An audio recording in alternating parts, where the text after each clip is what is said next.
Concrete Canvas is a manufacturing business based in South Wales. It was set up in 2005 by myself and Peter Bruin. We currently manufacture two products. The first are concrete canvas shelters, and we're standing inside one here today. These are rapidly deployable, inflatable structures primarily used in disaster zones. The other product that we make that's used in the shelters is concrete canvas material. This is a flexible geotextile impregnated with a dry concrete powder with a plastic backing on one side, and it's rapidly replacing conventional concrete, particularly in the mining sector, the civil infrastructure sector and the petrochemical sector.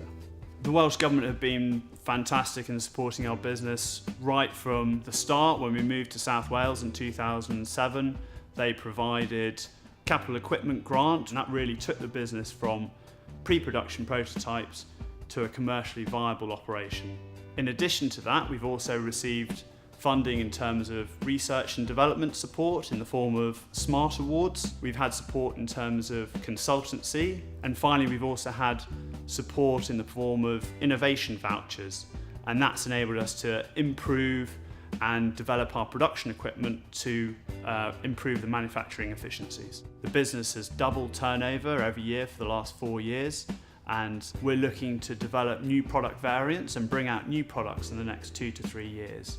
By doing that, I'm confident we can continue to double turnover for the next 3 years, and in 5 years, we're targeting a 100 million turnover business.